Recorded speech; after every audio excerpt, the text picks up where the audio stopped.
Bueno, buenos días a todas fundamentalmente. Agradecer también de nuestra parte a la Escuela Andaluza de Salud Pública por su organización en este evento y bueno, la posibilidad técnica que tenemos de estar conectados con todas las delegaciones en las comunidades, en las provincias, perdón. Tenemos la suerte esta mañana, María Teresa Ruiz Cantero, de que está aquí con nosotros. Muchísimas gracias por haber venido.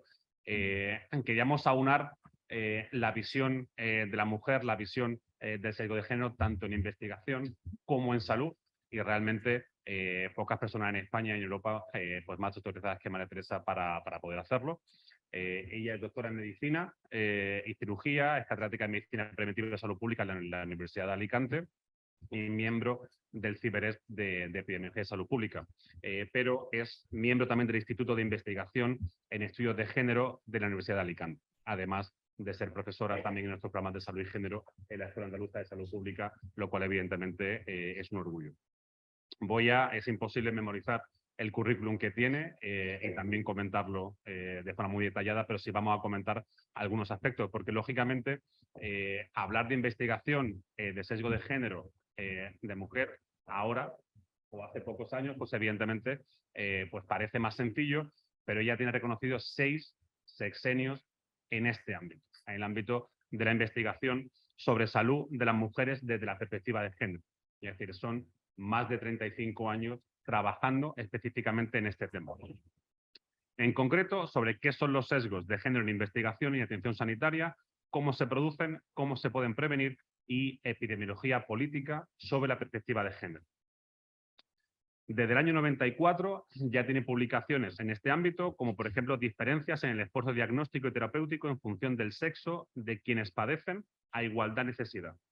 Y de un artículo publicado, por ejemplo, en el Journal of Epidemiology and Community Health en 1997, que está en el percentil 95 de artículos publicados en esa revista, todavía a día de hoy, también en ese ámbito. Es promotora de la investigación sobre desigualdades de género en salud, ha dirigido 12 tesis con 7 premios extraordinarios, ha participado en 27 proyectos, 3 de ellos europeos, 2 contratos con el Ministerio de Sanidad y es investigadora principal en 12 proyectos competitivos. Ella también es coordinadora de la monografía sobre perspectiva de género en medicina, que se publicó en el año 2019, y ha participado también con organismos internacionales, como es OPS, la Organización Panamericana de la Salud, en la monografía sobre género y COVID-19 en las Américas en el año 2022. En el ámbito de la docencia, aparte, como digo, de colaborar con nosotros en nuestros programas de salud y género de la escuela, colabora con ACU Cataluña para la elaboración de la guía de incorporación de la perspectiva de género en los grados y máster y ha colaborado en el proyecto Salsa Vives sobre estas guías para una docencia universitaria con perspectiva de género, especialmente en la monografía de la medicina. Por tanto, como decía al principio, creo que pocas voces más autorizadas para hablar de esto y ya os dejo con ella. María Teresa Ruiz Cantero, muchísimas gracias.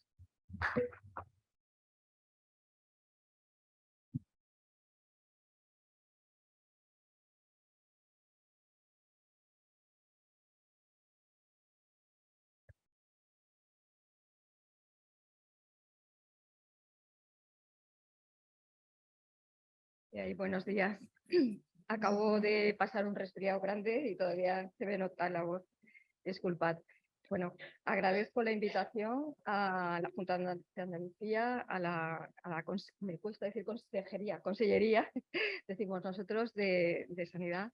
Y bueno, quiero añadir a mi currículum que soy de Melilla, nací en Melilla, me recrié en Linares, Jaén, hasta los 16 años viví allí.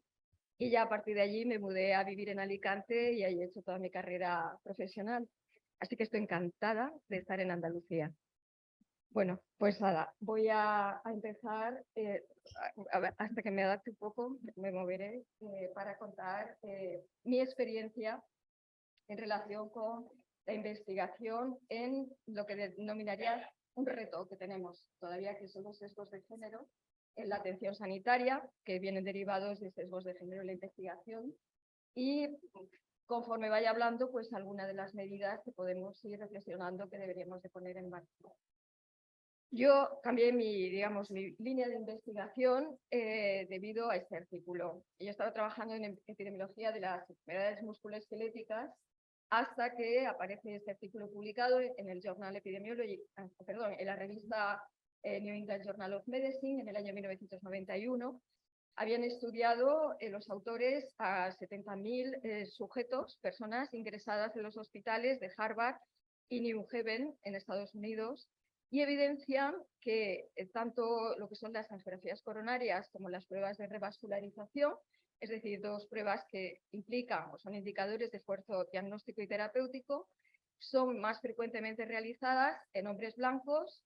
Por ejemplo, aquí están las angiografías coronarias, más en hombres blancos, 28,1% de los ingresados en los hospitales por problemas cardiovasculares, que en hombres no blancos, 19%, con diferencias estadísticamente significativas, y más en hombres no blancos, en mujeres blancas, que son el 16% de las ingresadas en los hospitales. Sí, es que tengo que ir mirando ahí también, va a ser como difícil. Y más en mujeres blancas que en mujeres no blancas, con diferencia estadísticamente significativa.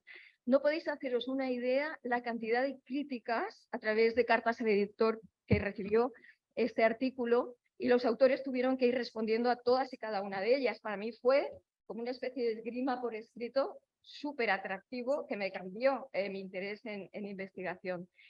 Después de hacer todos los reanálisis, seguían existiendo diferencias estadísticamente significativas en el sentido de un mayor esfuerzo diagnóstico y terapéutico a hombres que a mujeres, controlando por edad, por comorbilidad y por gravedad. Y ahí aprendí yo que realmente a la hora de hacer estudios sobre sesgos de género teníamos que tener en cuenta una verdad, que puede que fuera no por un sesgo de género en perjuicio de las mujeres, sino porque por la mayor comorbilidad o por la mayor gravedad, pues obviamente se hacía este mayor esfuerzo diagnóstico y terapéutico.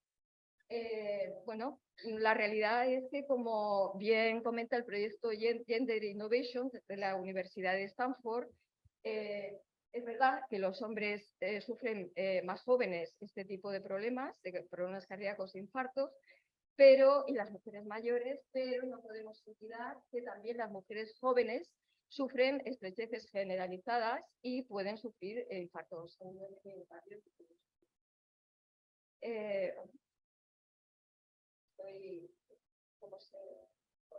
Vale, a partir de aquel artículo, que fue como el comienzo de los estudios de sesgos de género, realmente el comienzo serio de los estudios de sesgos de género de atención sanitaria, se publicó una definición en la revista Journal American Medical Women Association de lo que era sesgos de género en la práctica profesional, que lo podéis ver ahí.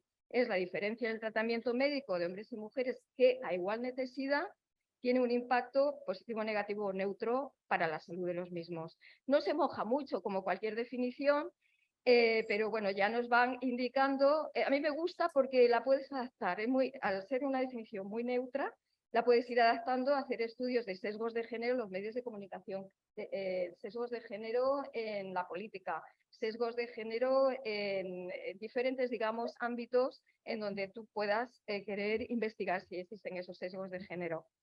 Bueno, una crítica le hago, y le vi desde el comienzo, es que, digamos, se centra, como veis, en sesgos de género en la práctica profesional de la medicina, cuando realmente nosotros los médicos y las médicas, por cierto, a mí me cuesta decir que soy médica, así que miré, porque aprendí a ser médico, entonces miré en el diccionario de la Real Academia, hace no tanto, y efectivamente está reconocido médica, así que yo voy haciendo mis ejercicios prácticos de decir que soy médica hasta que se me meta.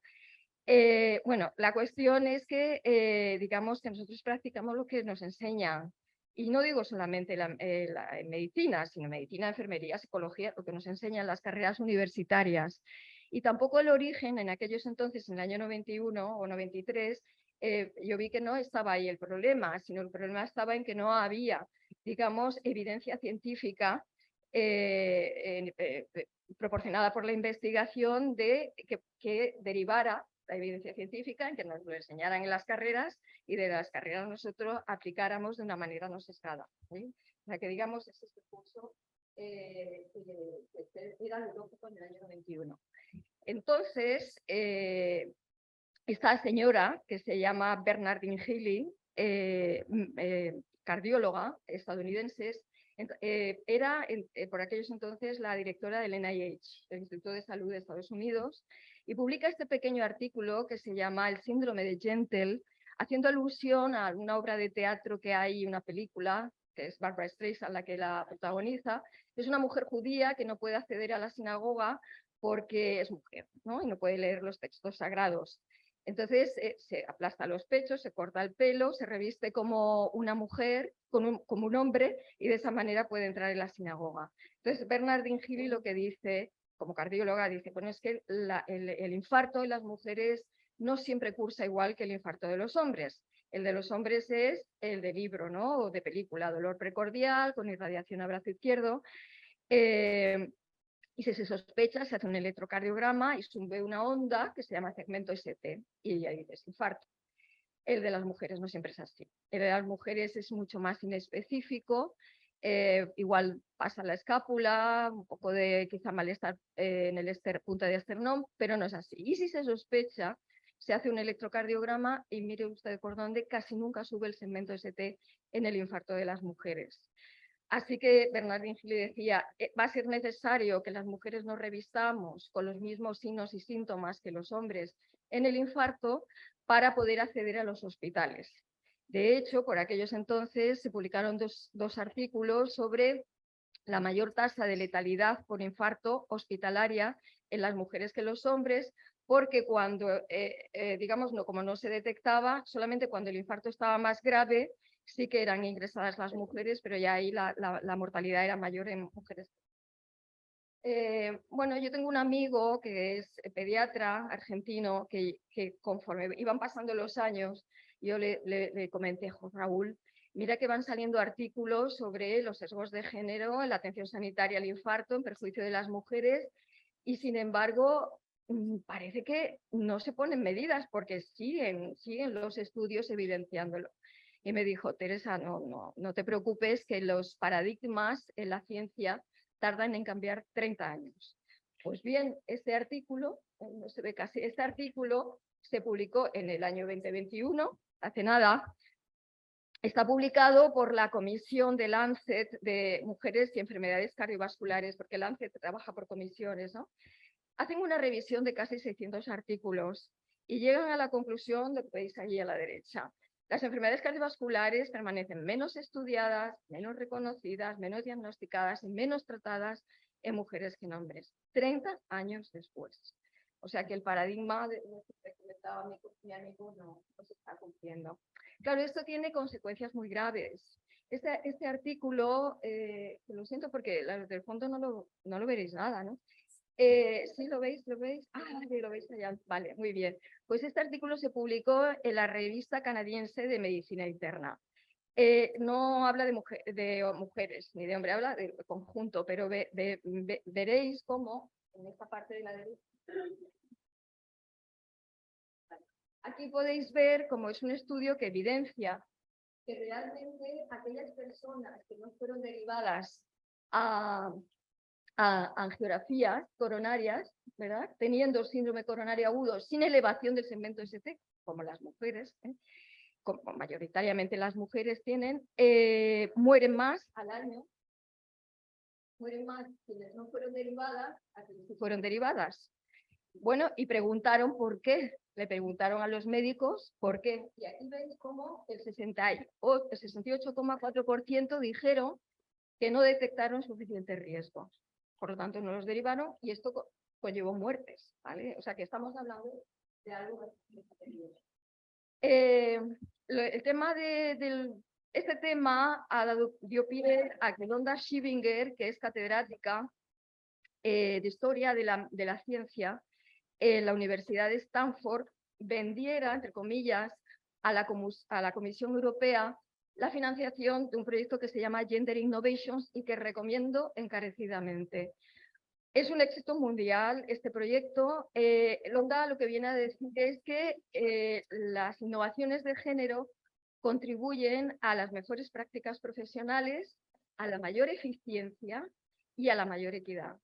Y tiene un éxito, tiene como un glosario, tiene como qué métodos se pueden utilizar, checklist, o sea, listas de comprobación una vez que acabas los trabajos para ver si incorporas la perspectiva, digamos, sexo-género.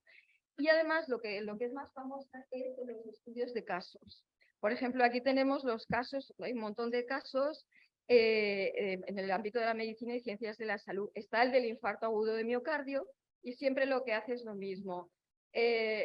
Digamos, retos, challenge, ¿no? Retos de género en el infarto agudo de miocardio, métodos a seguir, innovaciones que se pueden ir produciendo. Bueno, igualmente no, mucho menos. Yo efectivamente coordiné una monografía que la Fundación Esteve tuvo a bien financiar, en donde de lo que existen, y también la recomiendo, es gratuita, se pincha y se puede descargar, y si se le pide a la Fundación Esteve la envía gratis. Compañeros de España, yo lo que hice fue mirar en PubMed, en Medline, ¿no? Nuestras bases bibliográficas, quienes de España habían publicado en revistas científicas de alto factor de impacto. Y la verdad es que me encontré y paré en el número 11 porque la Fundación Esteve solo financiaba 11 capítulos. Me encontré muy buenos artículos de casos y controles, de cohortes, de Big Data, en donde se evidenciaban sesgos de género en varios problemas de salud y enfermedad. Bueno, es un tema tan serio que Inglaterra, el Reino Unido, el año pasado lanzó la primera estrategia de salud de las mujeres. Solo quiero mencionarlo, yo dejo las diapositivas, podéis pinchar en la estrategia, es muy interesante, en donde lo que hicieron fue una encuesta online a la población general y me sorprendió que responden las mujeres lo mismo que en España, ¿no? Sus síntomas no se tomaron en serio o se descartaron en el primer contacto con los médicos de cabecera y otros profesionales sanitarios. Tuvieron que abogar insistentemente por sí mismas por obtener un diagnóstico, a menudo durante múltiples visitas, meses y años. Se conseguía un diagnóstico, si la conseguían, las oportunidades de debatir o hacer preguntas sobre las opciones de tratamiento eran limitadas y a menudo se ignoraban sus preferencias. Pues en España igual. En los estudios que vamos haciendo, esto es lo que dice bien, hombres, ojo, estoy absolutamente de acuerdo en que la perspectiva de género puede contribuir a la mejor salud de las mujeres y de los hombres, y ejemplos hay incluso en Gender Innovations, por ejemplo, con el tema de la osteoporosis. Vale, en ese artículo que has mencionado del año 97 sobre sesgos de género, que efectivamente me siguen referenciando, yo creo que por sencillo yo lo que lancé fue una clasificación de cómo se pueden producir los sesgos de género. Y básicamente en enfermedades que pueden ser padecidas por hombres y mujeres, por una parte, y ahora explicaré, y por otra parte se pueden producir incluso en enfermedades que son padecidas solo por hombres o solo por mujeres. Yo este apartado lo voy a dejar porque amerita otra conferencia, pero cuando son enfermedades que podemos padecer hombres y mujeres, los sesgos de género se pueden producir de dos maneras. Por una parte, cuando nos igualan a hombres y mujeres y no somos tan iguales, y aquí me refiero en cuanto a que la expresión clínica de las enfermedades no es la misma en hombres que en mujeres. El caso del infarto es uno, acabo de comentar, ¿no? Que no siempre ni síntomas ni signos clínicos objetivos son iguales en mujeres que en hombres, y si se tiene el gold estándar, como se tiene el patrón oro, el infarto de los hombres se infradetectará o en las mujeres se demorará la atención sanitaria e incluso puede afectar a la morbilidad y la mortalidad. ¿En qué nos igualan o nos pueden igualar erróneamente a mujeres y hombres? Pues lo pongo allá. En la exposición a factores de riesgo y las consecuencias. Mujeres y hombres tenemos diferente anatomía, fisiología, y la exposición tendrá consecuencias diferentes. El tabaco, por ejemplo, ¿cómo nos puede influir? Sin ir más lejos. Luego, en cuanto a la detección de síntomas precoces, ni lo solemos en ciertos momentos, sobre todo si son síntomas diferentes en mujeres que en hombres. También en la respuesta a tratamientos, aquí hay toda una línea de trabajo muy interesante que es como, y publicaciones sobre la diferente farmacocinética, farmacodinamia y farmacogenética de los fármacos. Nos impactan de manera diferente y, digamos, la metabolización de los mismos y excreción es diferente. Y por otra parte, los resultados y pronósticos también son diferentes y cuando nos igualan pueden producirse sesgos de género en la atención sanitaria. También cuando nos hacen diferentes a mujeres y hombres y no somos tan diferentes, se pueden producir sesgos de género. No voy a tratar este tema, pero simplemente lo vais a entender fácilmente. Cuando a las mujeres, cuando los síntomas de patologías objetivas, luego, ¿no?, físicas, en los pródromos de las enfermedades, cuando es muy inespecífico, nos etiquetan de problemas psicosomáticos. Hay un estudio hecho en el Reino Unido que a mí me gusta mucho, es una historia clínica de medio folio. Era de un dolor de cabeza. Lo único que distinguen es she o he, él o ella, pero ya está. Lo mandan a una muestra representativa de todos los médicos de familia del Reino Unido. Y había 3 preguntas, hacen. Una es el grado de emocionalidad, que es la que a mí me interesa contar. Medido en una escala tipo Likert, del 1 al 5, muy objetiva. ¿Vale? Cuando devuelven las respuestas, evidencian que cuando era she, cuando ella era la que tenía dolor de cabeza, le puntúan con un mayor grado de emocionalidad que cuando era él el del dolor de cabeza, con diferencias estadísticamente significativas en todo el estudio. Y ahí se produce un prejuicio, lógicamente, ¿no? Hay un estudio de historia de vida, mujeres famosas, premios Nobel, empresarias, que acaban teniendo problemas muy graves de esclerosis múltiple y les hacen una historia de vida muy bonito de 8 mujeres y les preguntan, bueno, ¿y cómo fueron los al principio? ¿Qué pasó? Y todas ellas coinciden que les decían, ¿no estabas cansada? Trabajas mucho, ¿por qué no te tomas unas vacaciones? ¿No? O sea, estaba como, es una cuestión psicosomática que ya verás tú cómo luego se te pasa y luego fueron problemas. Pero vamos a centrarnos sobre todo en el tema de cuando, digamos, nos hacen iguales y no somos tan iguales. Este estudio se publicó en la revista que veis ahí, Proceedings of National Academic of Science, es una revista norteamericana, estadounidense, de alto factor de impacto, y esto es un cortapega de las diferentes fotografías que tienen en el estudio. Lo que intentaban mirar eran las conexiones interhemisféricas en hombres y mujeres. Y en la parte de arriba, que está en azul, muestra que las conexiones, no se ve por aquí, pero bueno, muestran que en los hombres hay muchas conexiones intrahemisféricas en el hemisferio derecho y en el hemisferio izquierdo. No es que no existan interhemisféricas, hay, pero sobre todo lo que hay más son intrahemisféricas. Mientras que las mujeres, que es la parte naranja de aquí, no es que no existan intrahemisféricas, pero lo que hay son muchas conexiones interhemisféricas. Entonces, yo ahora pregunto, imaginaros que se produce un ictus en el núcleo del habla de un hombre que está en el hemisferio izquierdo. La probabilidad de perder el habla es grande, ¿vale? Sin embargo, cuando se produce el mismo ictus en el mismo núcleo del habla del hemisferio izquierdo, en una mujer la probabilidad de perder el habla es menor. ¿Por qué? Porque tenemos núcleo del habla también en el hemisferio derecho, ¿vale? Y es que somos diferentes anatómicamente, fisiológicamente, por todas las cuestiones hormonales, y por lo tanto es lógico que seamos diferentes patológicamente, en la fisiopatología, ¿vale?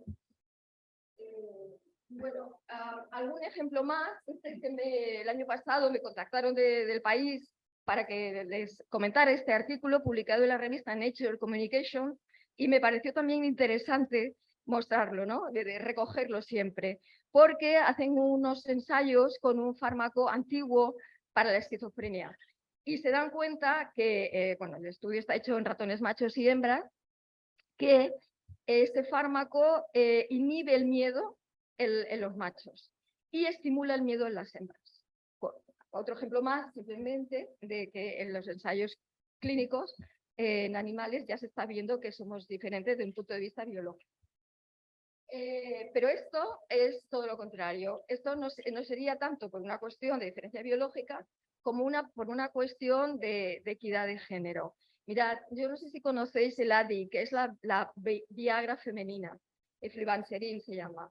Bueno, pues en el año 2015, a comienzo de año, la FDA, la Food and Drug Administration, ¿verdad? Que es la organización que comercializa los fármacos, aprueba y comercializa los fármacos en Estados Unidos, lo intenta comercializar, pero enseguida empezaron a escucharse que existían reacciones cruzadas con el alcohol.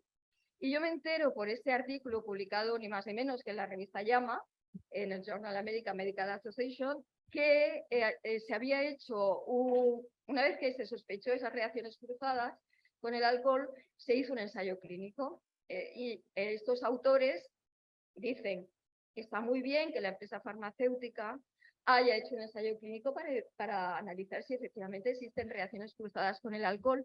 Lo que no se entiende es que hayan utilizado en el ensayo incluido a 25 voluntarios sanos, donde solo 2 son mujeres. Esto es mala ciencia.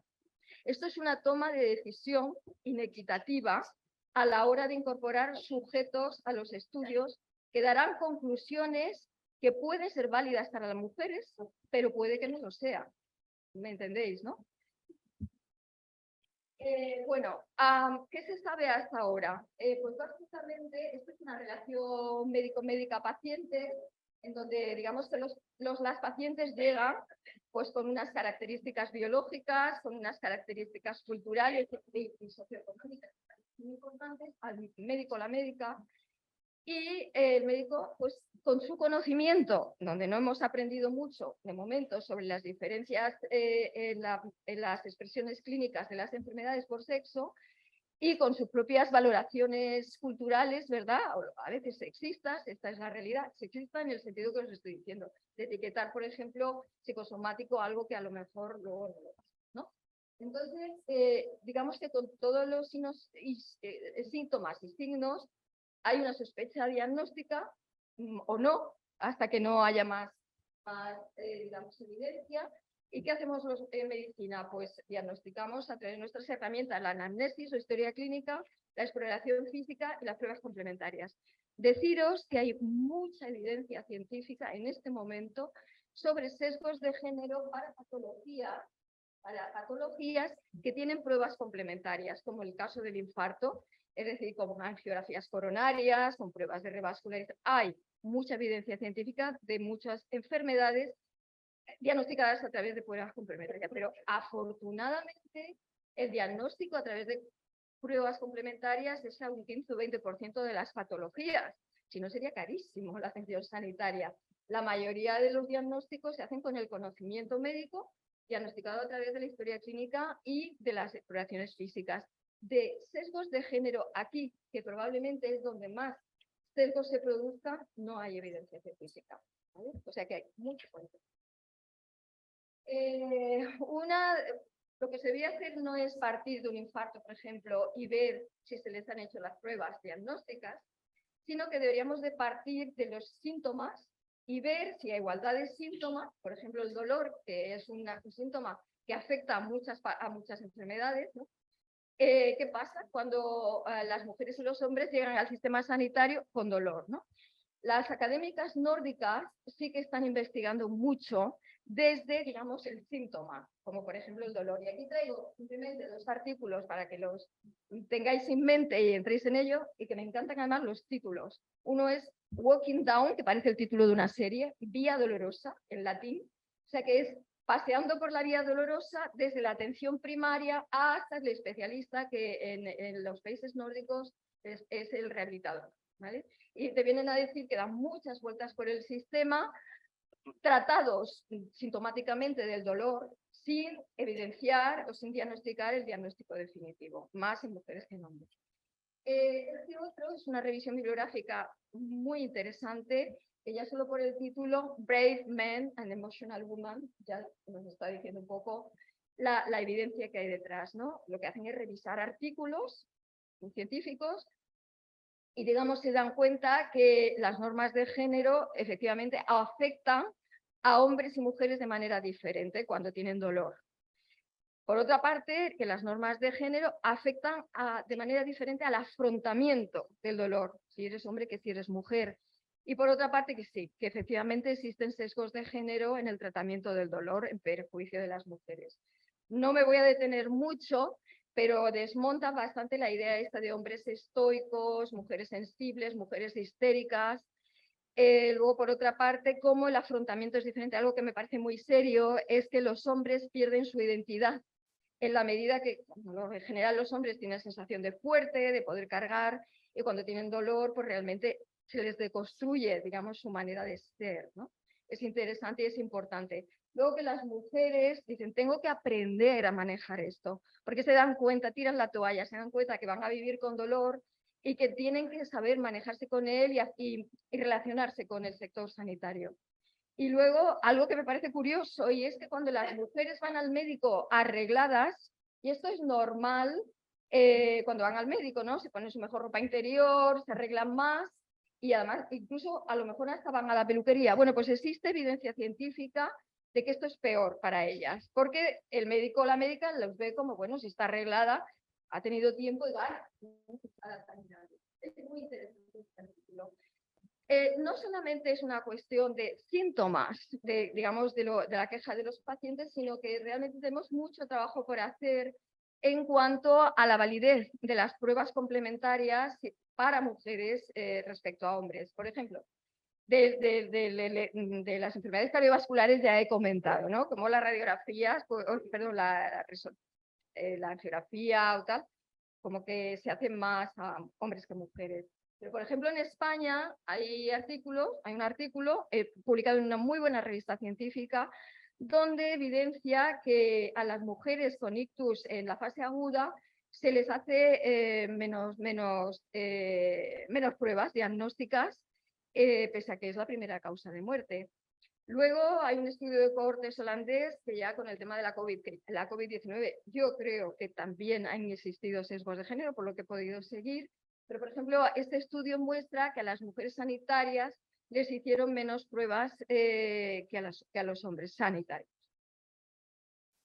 Luego el tema de la interpretación de las pruebas diagnósticas, la validez para mujeres respecto a hombres, pues realmente, y esto yo estoy trabajando a partir de aquel proyecto con la Fundación Esteve, con un médico internista cardiólogo que justamente me ha mandado la información que os pongo ahí, que la Sociedad Española de Arteriosclerosis, pues de alguna manera denuncia que lo que pone ahí, ¿no? Que hay un infradiagnóstico de hipercolesterolemia, ha dicho arteriosclerosis. Hay un diagnóstico, un infradiagnóstico en mujeres respecto a hombres, porque el punto de corte, digamos que sí que es sensible al problema en los hombres, pero no lo es en el caso de las mujeres.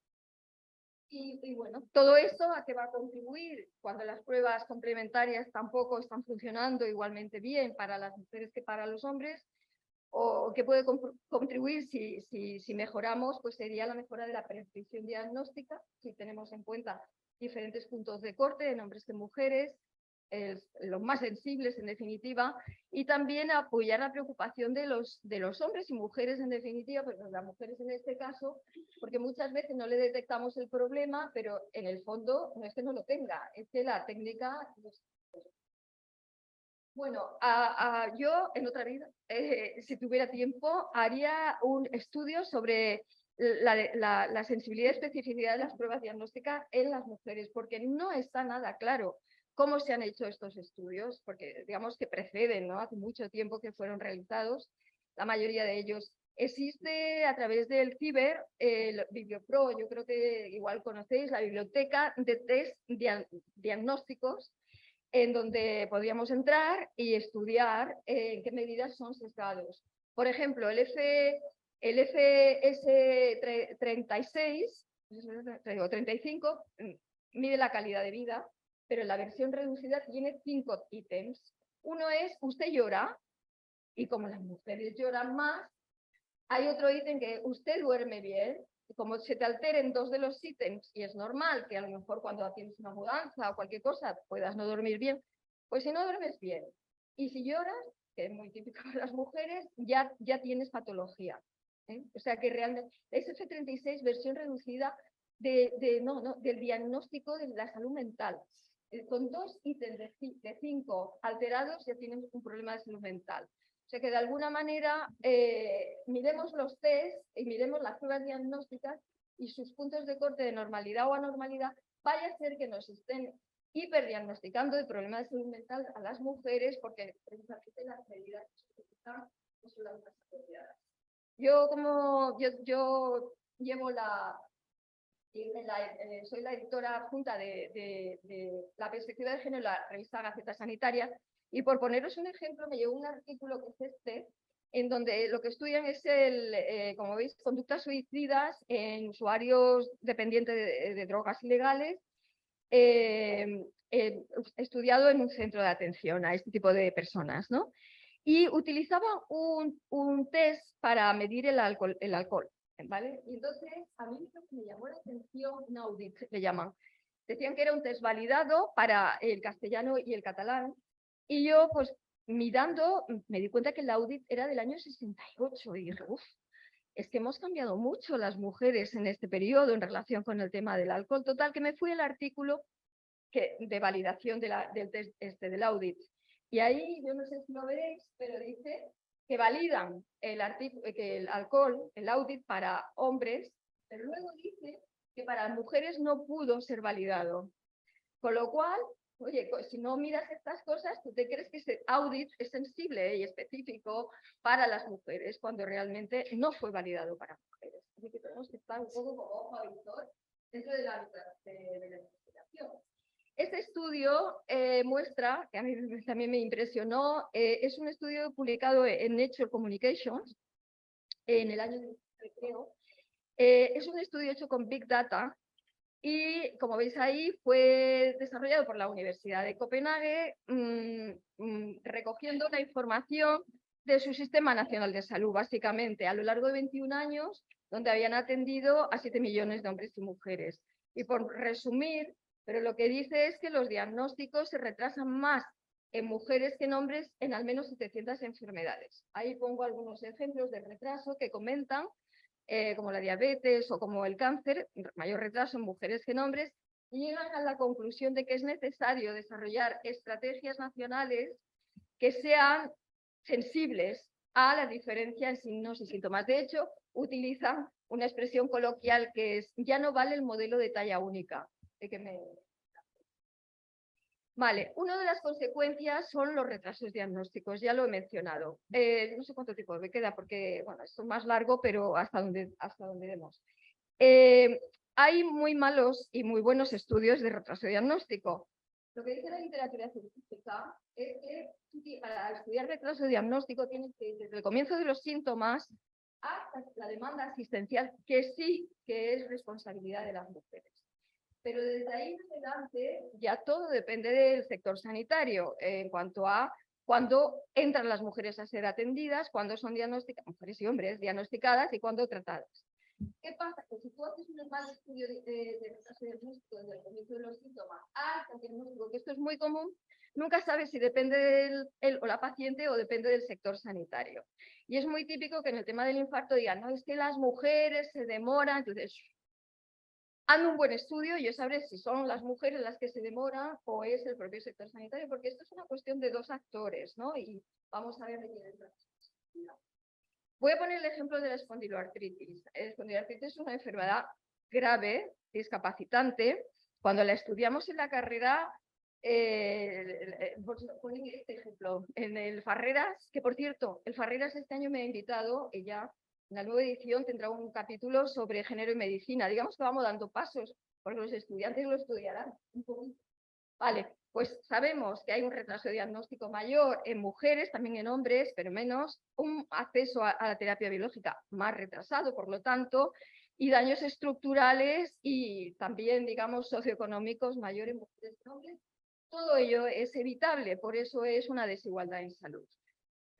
Nosotros tuvimos un proyecto FIS del Fondo de Investigación Sanitaria, hemos publicado mucho sobre este tema, porque os suena que puede haber confusiones diagnósticas, ¿no? Y una típica es fibromialgia, cuando realmente detrás lo que hay es una enfermedad muy grave y muy discapacitante.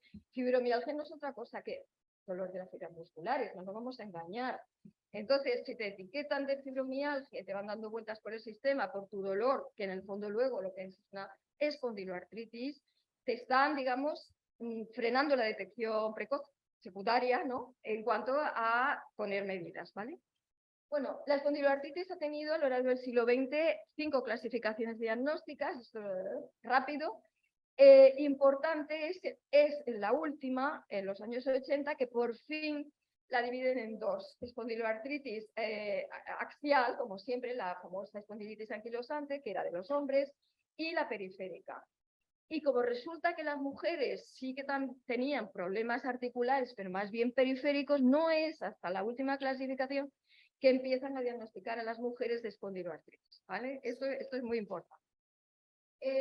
Nosotros en el Hospital General de Alicante, en la unidad de reumatología, hemos estudiado a todos los pacientes con espondiloartritis, que son 54 mujeres y 96 hombres, que hace tiempo que ya hicimos estos estudios.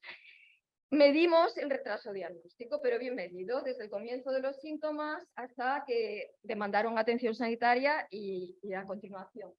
Si lo miramos en conjunto, veis aquí que las mujeres tienen 7,5 años de mediana en el retraso diagnóstico y los hombres 4 años. Mientras que si lo medimos desde el comienzo de los síntomas hasta la demanda de las pacientes, no hay diferencias significativas. Son meses que tardan en acudir a la atención sanitaria.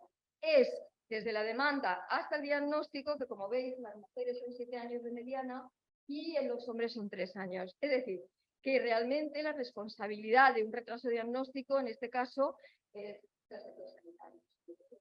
Y además, por el camino, efectivamente se van produciendo otros diagnósticos alternativos. Ahí lo tenéis. Las mujeres realmente, como primer diagnóstico, espondiloartritis desde el comienzo de los síntomas, fueron 6 de las 54, 11%. Mientras que los hombres, que fueron 96 estudiados, un 30% fue su primer diagnóstico.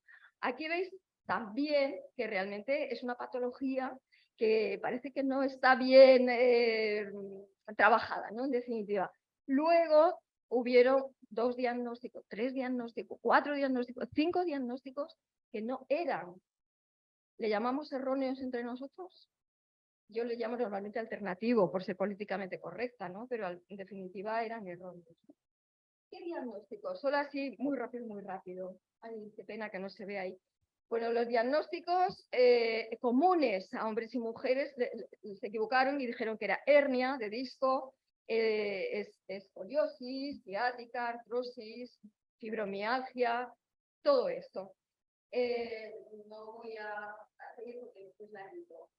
Pero luego hay diagnósticos que solamente se los etiquetaron a las mujeres o solo a los hombres. Y esto es muy importante, porque de hecho los libros de medicina tendrían que tener en cuenta que hay signos y síntomas que solo padecen las mujeres y signos y síntomas que solo los hombres en el caso de la espondiloartritis.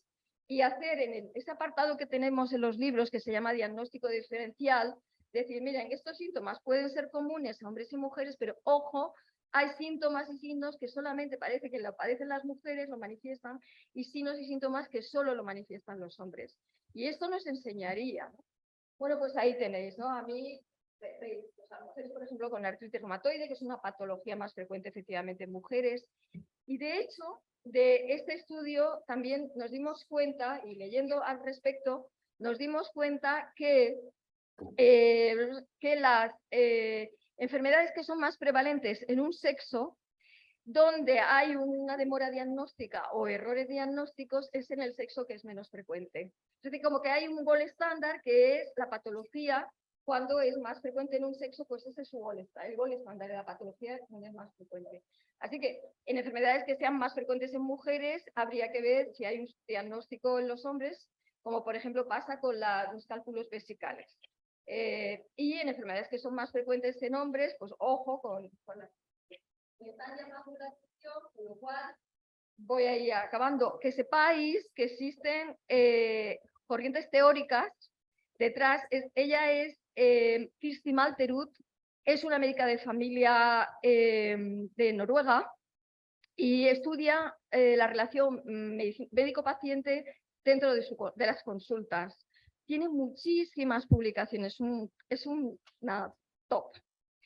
A mí me gusta mucho. Y ella utiliza las corrientes teóricas posmodernas aplicadas desde la perspectiva feminista. Merece la pena que casi que me despida comentándoos que, por ejemplo, desde la semiótica médica, que es la ciencia que estudia los signos y síntomas clínicos, ella ha evidenciado que ante un mismo síntoma es interpretado de manera diferente si lo padece una mujer que si lo padece un hombre.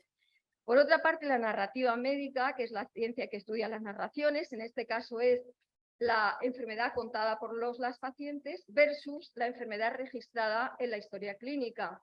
Nosotros hemos hecho estudios al respecto y nos damos cuenta cómo lo que ella dice, a veces no coincide lo que cuentan las pacientes con lo que está registrado en la historia clínica, pero es tan importante lo que consta en la historia clínica como lo contado por los y las pacientes, aunque a veces no se parezca. Nosotros tenemos evidencias con la espondiloartritis, que subregistran, iba a daros los datos, pero ya no da tiempo, subregistran la espondiloartritis periférica en los hombres, porque está etiquetada como un problema más de mujeres, y subregistran los dolores de espalda, el back pain en definitiva, en la espondiloartritis de las mujeres, porque digamos, hemos estudiado que es un problema antiguo, ¿no? Que es la espondilitis anquilosante propia de los hombres. Y luego está lo que se llama el diagnóstico, el análisis crítico, que centra la atención en la capacidad de observación que tienen los profesionales.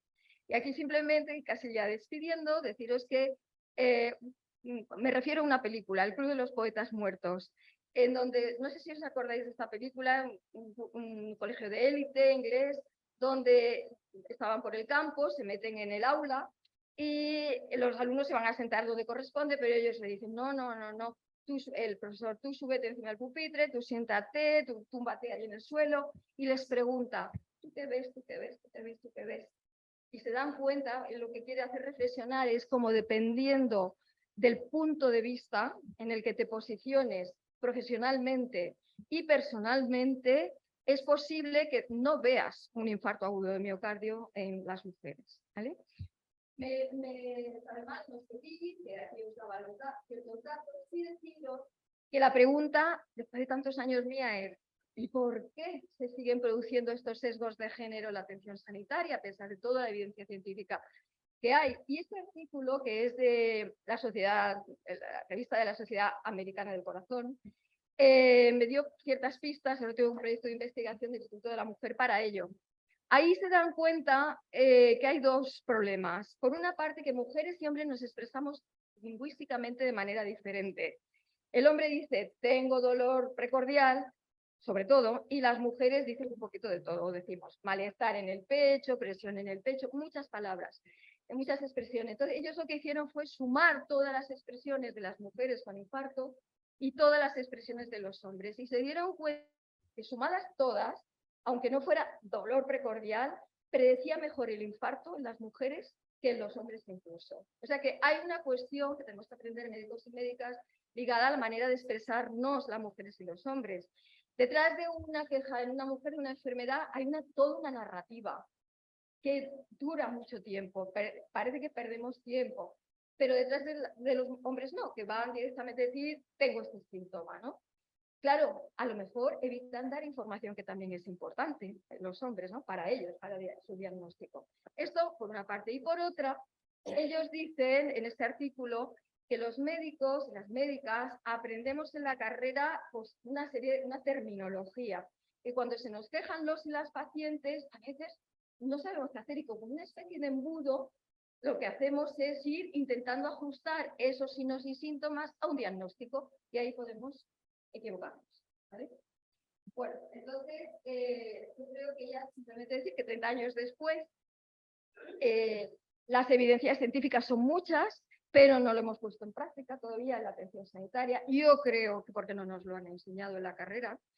Por otra parte, las enfermedades se expresan, y eso sí que es importante que lo tengamos en cuenta de diferente manera. Ojo con los protocolos, porque los protocolos que nos intentan imponer no tienen esa perspectiva sexo-género, y además que las innovaciones de género que pretendamos es mostrar el por qué y cómo esto está sucediendo. Y yo creo que es muy importante que se haga una presión a las facultades de medicina y otras carreras universitarias de ciencias de la salud para incorporar la perspectiva de sexo-género en las mismas, si no, seguirán persistiendo estos sesgos, ¿vale?